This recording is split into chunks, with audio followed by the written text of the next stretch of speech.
em termos de altura, ficam... Algumas até, em vez de estagnar, pelo contrário, descem drasticamente de percentil e por isso, em termos de pediatria, ser mais fácil. Nos adultos é que já se torna mais complicado, pelo que falámos a nível de sintomas.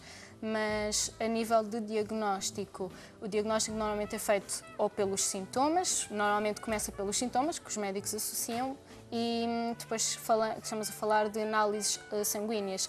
Testes serológicos são feitos aos anticorpos, por ser uma doença autoimune. São feitas análises aos anticorpos, que usualmente os mais indicados são as antitransglutaminases. E estamos a falar de uma biópsia intestinal para confirmação de diagnóstico. Pelo que a Carmen referiu há pouco, do facto das vilosidades intestinais estarem alteradas. Sim. Num doente celíaco que não esteja diagnosticado, o intestino praticamente não tem vilosidades intestinais. Está liso, daí não haver absorção. Pronto. Um doente celíaco, a partir do momento que começa a fazer a dieta, já começa a ganhar velocidades. No caso das crianças, cerca de 6 meses é o suficiente para se recompor. No caso de adultos, demora mais tempo, consoante os anos que tiveram a sofrer a agressão do glúten. Claro. Muito bem. Eu despeço-me da Carmen. Ela vai ser, a substituí-la vai estar a mãe de uma criança com doença celíaca. Muito obrigada, Carmen, por ter partilhado connosco. Já voltamos então à nossa conversa, a seguir ao intervalo. Agora, ainda falando do mesmo tema, no entanto, temos boas notícias para quem tem esta doença e para os seus familiares. Já que encontrar receitas sem glúten pode ser difícil, Alexandra Gameiro partiu dessa dificuldade que ela mesma experimentou por ser mãe de um rapaz que tem doença celíaca e escreveu o livro de receitas 100% sem glúten. Olá. Olá. Bem-vinda ao programa. Obrigada. De facto, esta ideia que a Alexandra teve para escrever o livro 100% sem glúten partiu da sua própria experiência. Exatamente. Como mãe de uma criança com doença celíaca, como nós dissemos. Então, como é que conseguiu, já que nós já ouvimos aqui que por vezes é muito difícil encontrar os ingredientes, por vezes é difícil encontrar até os produtos já, enfim, parcialmente preparados que não contenham glúten, como é que a Alexandra ultrapassou essas dificuldades? É assim, as dificuldades foram ultrapassadas recorrendo um pouco à culinária dos meus avós, ou seja, a culinária mais antiga, em que não haviam tantos produtos industrializados. Em que eram utilizados mais os alimentos, os próprios alimentos que haviam no campo, sem serem transformados, não é?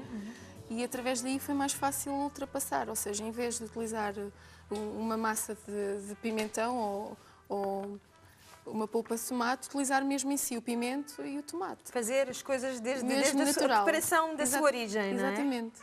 Já que muitas vezes os alimentos processados, muito processados, são aqueles que contêm ingredientes que nós nem suspeitamos que lá estão. Exatamente, e para evitar esses problemas, não é? Ao ingerir esses ingredientes que vão causar inimigos, eliminamos logo tudo desde a origem, não é?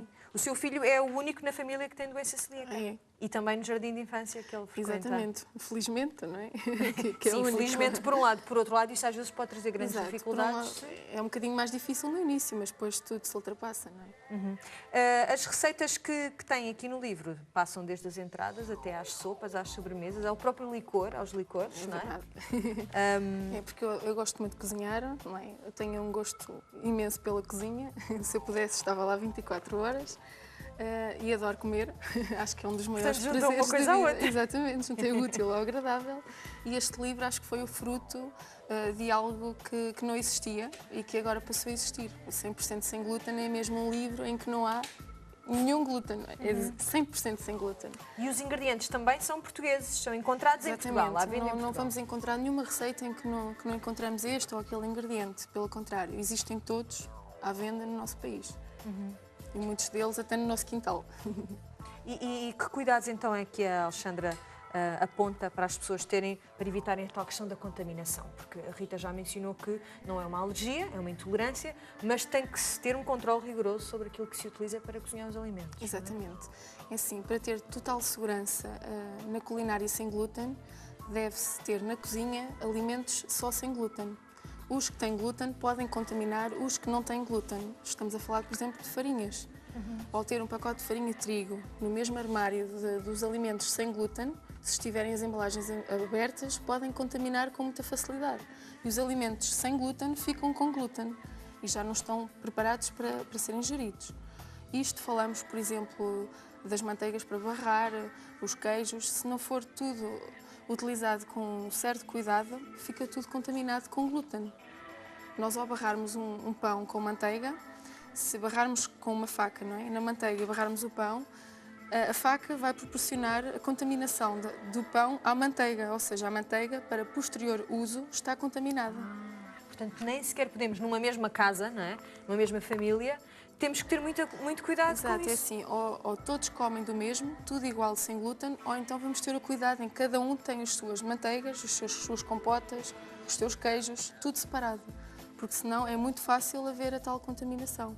E isto, como por exemplo nos fritos, a fritadeira deve ser só para sem glúten e outra para coisas normais, não é? Porque quem gosta de preparar alimentos pré-cozinhados, a fritadeira deve ser outra. A torradeira o mesmo, a torradeira só para pão sem glúten. Ou seja, é facílimo existir contaminação. Exatamente. Exatamente. É muito fácil existir contaminação. Este livro vai ajudar todos aqueles que se iniciam numa vida sem glúten, vai dar imensas dicas, todas aquelas dicas que eu achei que seriam importantes, principalmente na altura em que eu descobri que o meu filho era celíaco. Ou seja, espero mesmo que ajude os futuros pais. E como é que descobriu? Porque ainda não explicámos isso. Como é que se deu o diagnóstico do seu filho? O meu filho, o diagnóstico foi feito com 1 ano de idade. Os sintomas começaram a aparecer por volta dos 6 meses, com a introdução das papas, das bolachas. Os sintomas eram bastante atípicos, segundo o diagnóstico clínico. Eram vômitos diários, a barriga distendida, mas não tinha diarreia, nem tinha falta de apetite. Pelo contrário, era uma criança que comia muito bem. Nunca tinha falta de apetite. E simplesmente também andava com aquele ar triste, pálido, andava parecido depressivo, Tinha um ar não é? subnutrido, se calhar. Exatamente, e depois começou a parte má, quando se começou a manifestar mesmo a sério, começou a perder peso de dia para dia, começou a deixar de se conseguir colocar de pé, não andava, não desenvolvia, a curva de crescimento era em descida, não é? Isto para uma mãe, numa altura em que todas nós queremos ver a criança aumentar, a crescer, É um bocadinho difícil. entrar nos percentis normais e tudo isso deve ser assustador.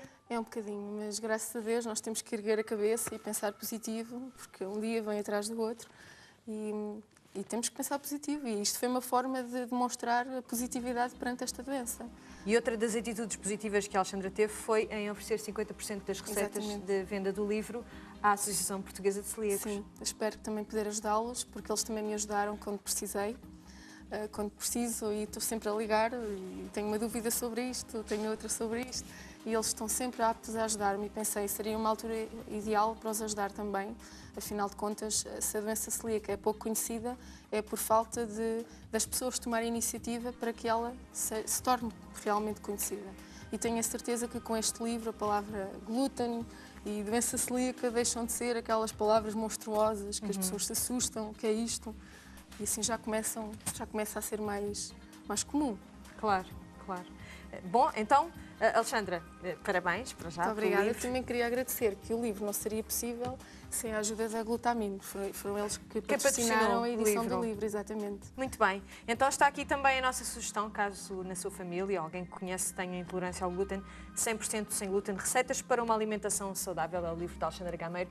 É preciso dizer que a introdução, o prefácio, aliás, é feito pelos próprios médicos que diagnosticaram a doença do filho de Alexandra. Muito obrigada. Então. Obrigada eu. Já sabe que a seguir ao intervalo nós continuamos com este tema, a doença celíaca. Vamos também conhecer a cantora